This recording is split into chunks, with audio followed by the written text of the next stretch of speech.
बच्चों, हमने पार्ट 1 में बोर्स एटॉमिक मॉडल में द मेन पोस्टुलेट्स में हमने पॉइंट नंबर यानी पोस्टुलेट नंबर 2 तक डिस्कस किया था। अब वो the main postulates Bohr's atomic model में हम पोस्टुलेट्स नंबर हम क्या कर रहे हैं बच्चों 3 को हम क्या कर रहे हैं डिस्कस कर रहे हैं, है ना। तो हमने जो बोला था ना ये कि द मेन, हमने क्या बोला था बच्चों, the main postulates of Bohr model, the main postulates of Bohr's atomic model में हमने बच्चों पॉइंट यानी 2 तक डिस्कस कर लिया था। अब हम पॉइंट नंबर 3 पे डिस्कस करने जा रहे हैं, ठीक है। तो पॉइंट नंबर 3 बेटा ये है कि हम ये कह सकते हैं कि there are large number of circular orbits around the nucleus. There are large number, ये है बेटा न्यूक्लियस है, हम ये कहते हैं there are large number of circular orbits around the nucleus, यानी न्यूक्लियस के चारों तरफ बहुत सारे ऑर्बिट्स संभव हैं, ठीक है ना। लेकिन इलेक्ट्रॉन क्या करता है कि फिक्स ऑर्बिट में ही क्या करता है, रिवॉल्व करता है, ठीक है ना। हम ये कह सकते हैं कि there are the large number of circular orbits, यहाँ लिखते हैं बच्चों there are large number of possible बेटा सर्कुलर ऑर्बिट्स, ठीक है, around the nucleus, around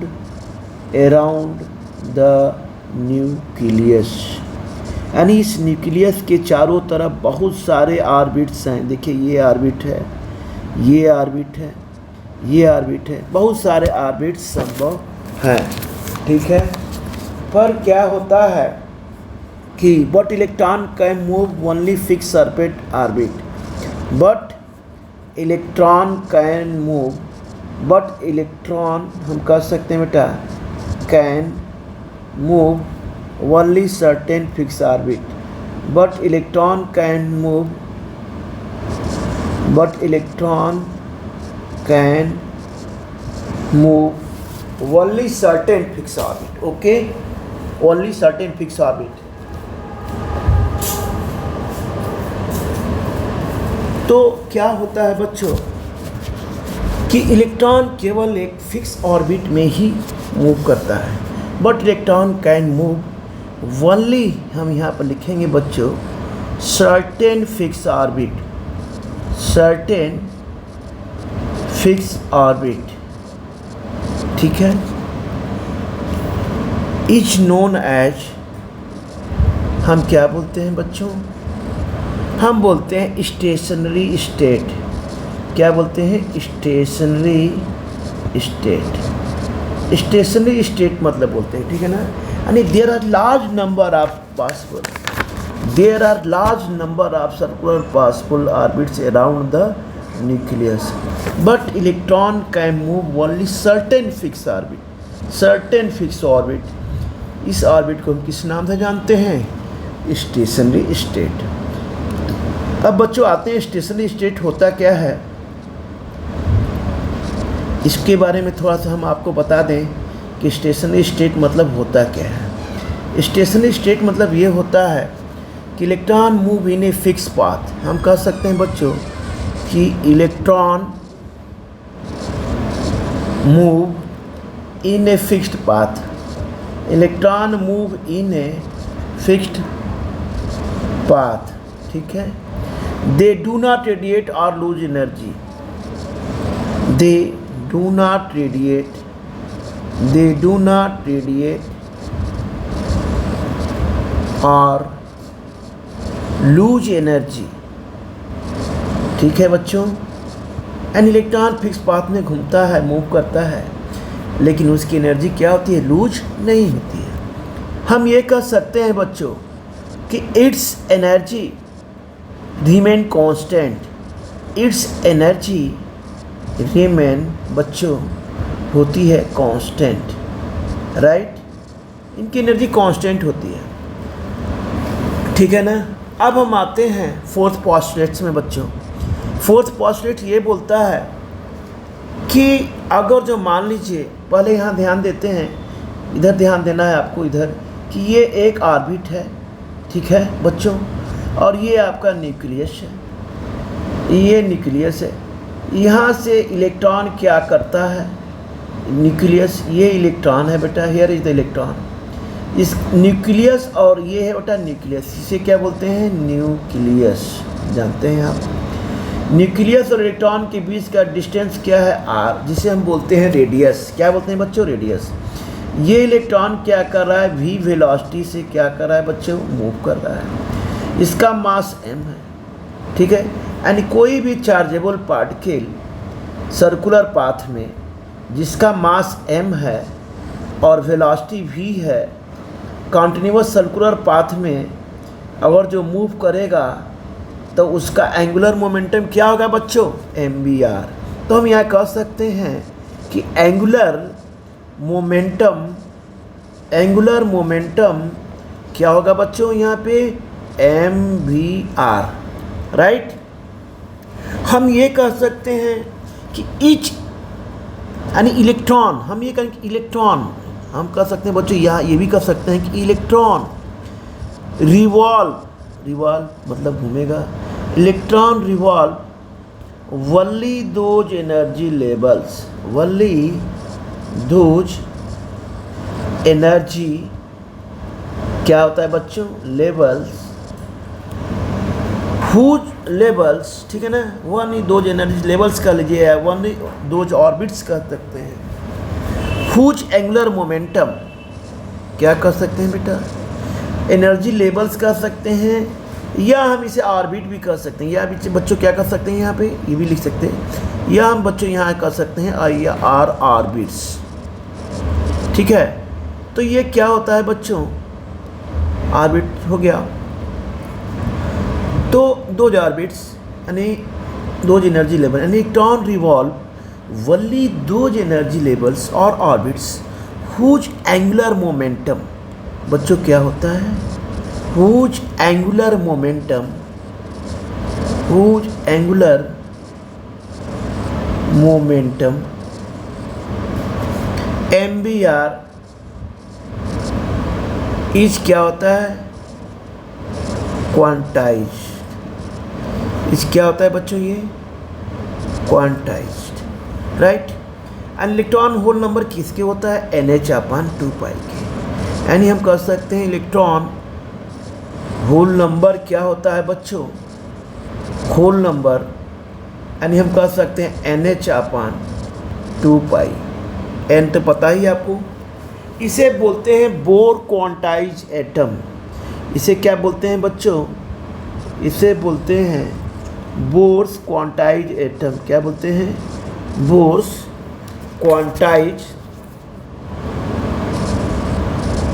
quantized atom, ठीक है। बोर्स क्वांटाइज इसे क्या बोलते हैं बच्चों, एटम। ये क्या होता है बच्चों, mvr is equal to NH/2π। ये बहुत इंपॉर्टेंट है पोस्टुलेट है, इसका यूज हम बहुत आगे करेंगे, ठीक है ना। n क्या होता है, पॉजिटिव है, n इज द क्या है बेटा, positive integer.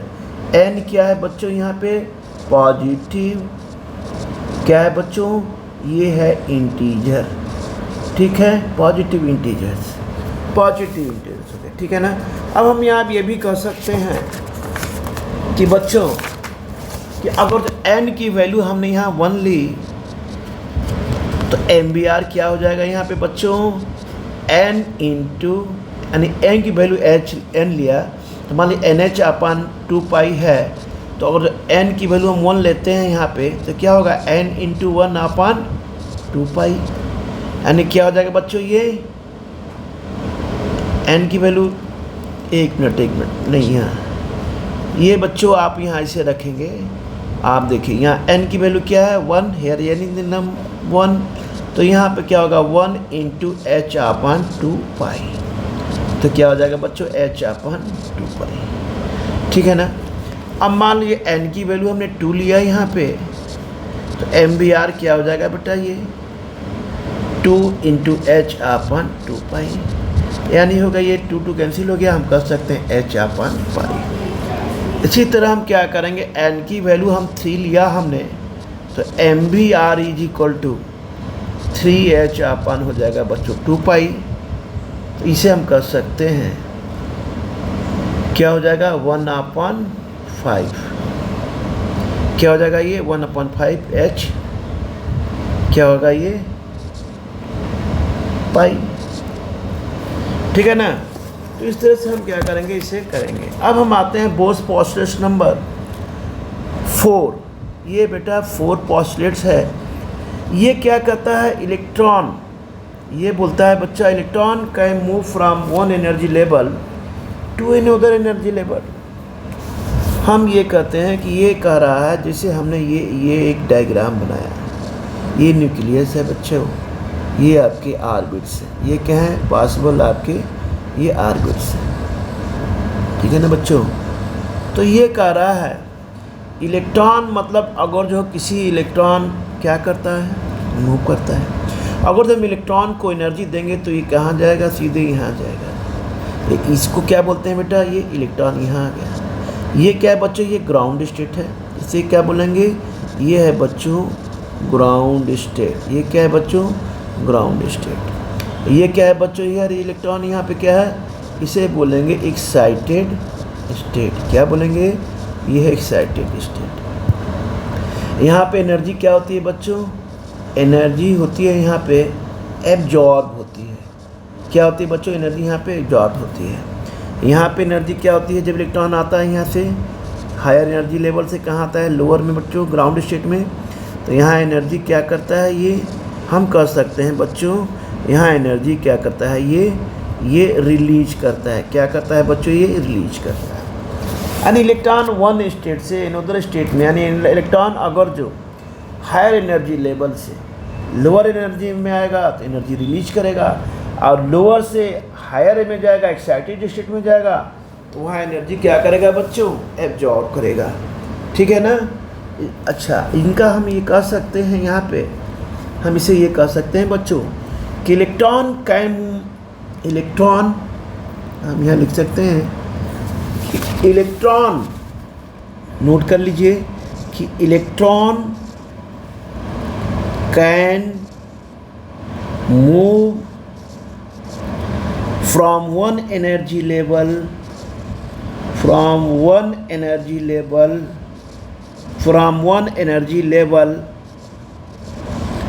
to another energy level, ठीक है, थ्रो क्वांटम। किसके बेटा, हम कह सकते हैं थ्रो क्वांटम, थ्रू क्वांटम कह सकते हैं, या आर हम कह सकते हैं बच्चों फोटॉन्स, जम्प्स, ठीक है, jumps.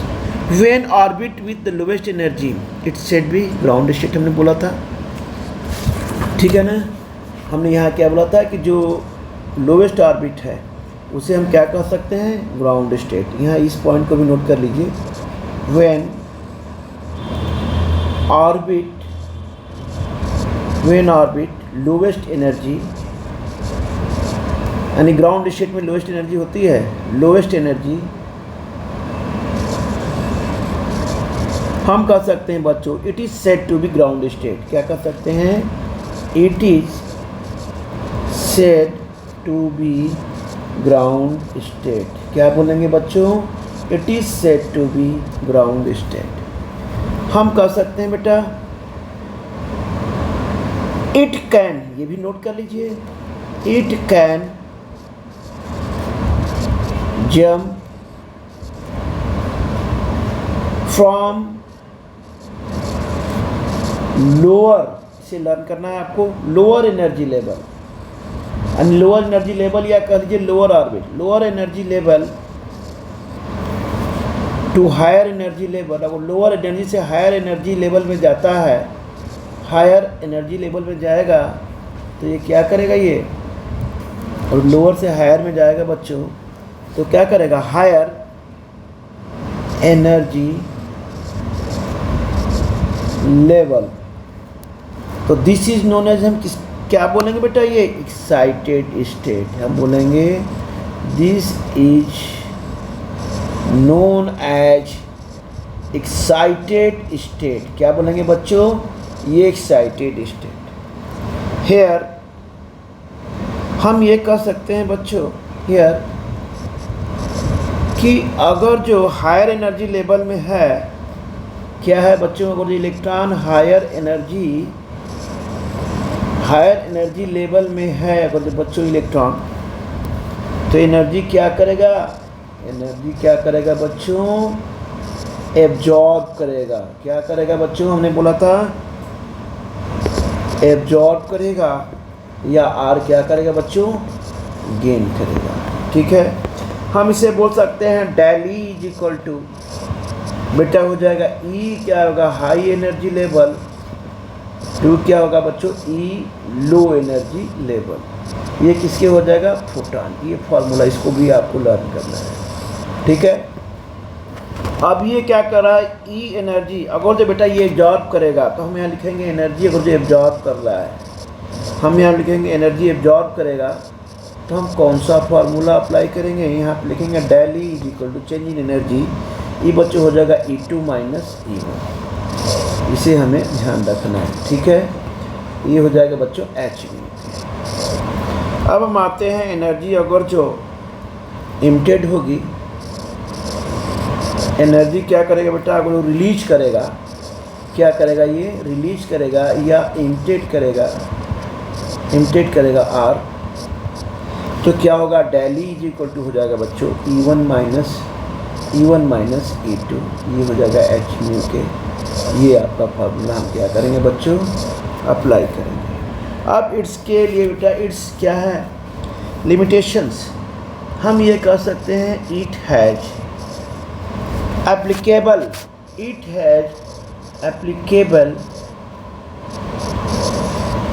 only one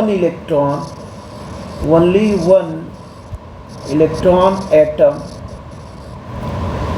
like helium ion या लिथियम आयन कर सकते हैं, फ्रॉम किसे बेटा, ये हाइड्रोजन एटम से। किसे बच्चों, फ्रॉम हाइड्रोजन एटम से।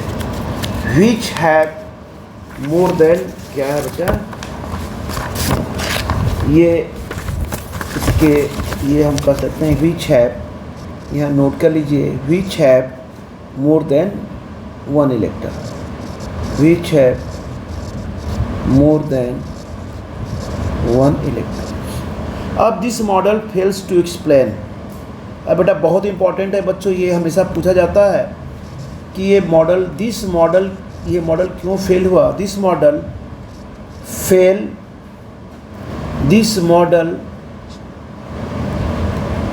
फेल टू एक्सप्लेन, ये क्या नहीं एक्सप्लेन कर पाया, Zeeman effect and Stark effect. ये जीमन्स इफेक्ट है बच्चों, एंड बच्चों ये क्या था, स्टार्क इफेक्ट। हम इसे कर सकते हैं, एंड लिख लीजिए, ये है एंड स्टार्क इफेक्ट। अब जीमन्स इफेक्ट क्या होता है, स्टार्क इफेक्ट क्या होता है, थोड़ा इसके बारे में हम जान लें। ये इसकी लिमिटेशंस हैं, इसकी कमियां थी। तो ये जीमन्स इफेक्ट ये कहता है बच्चों कि splitting of spectral line in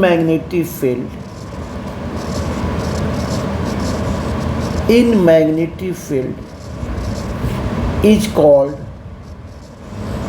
ये क्या हो जाएगा बेटा, ये जीमन्स इफेक्ट, राइट।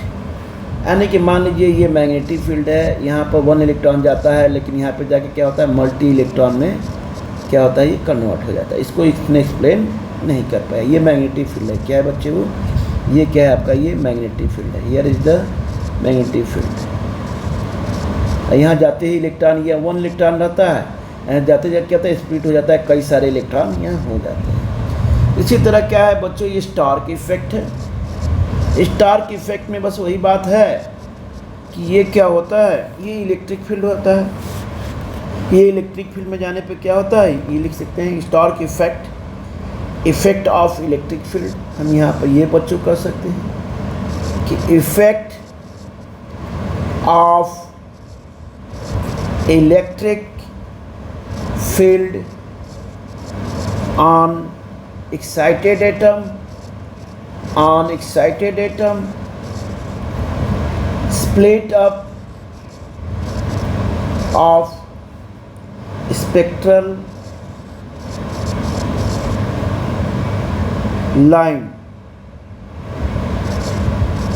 ठीक है, ये भी उसी तरह क्या होता है, इलेक्ट्रिक फील्ड में जाता है, बस बात वही है, इलेक्ट्रिक फील्ड में जाता है और यहाँ पे 1 इलेक्ट्रॉन रहता है। ये भी क्या होता है बच्चों, यहाँ पे ये स्प्लिट हो जाता है, क्या होता है, बहुत सारे इलेक्ट्रॉन मल्टी इलेक्ट्रॉन में कन्वर्ट हो जाते हैं, इसलिए इसको इन्होंने प्रूव नहीं कर पाया। ठीक है, तो इस तरह से हमने पढ़ा बोर्स मॉडल और उसकी लिमिटेशंस। आगे बच्चों हम डिस्कस करेंगे आगे लेक्चर में इसके एडवांटेज एप्लीकेशन, यानी हम बोर्स का मॉडल का एप्लीकेशन पढ़ेंगे, एडवांटेज पढ़ेंगे, इसमें इलेक्ट्रॉन का रेडियस निकालेंगे, वेलोसिटी निकालेंगे, एनर्जी निकालेंगे। ठीक है बच्चों, तो हम इसको आगे वाले लेक्चर में हम बेटा कंटिन्यू करेंगे। ठीक है, ओके।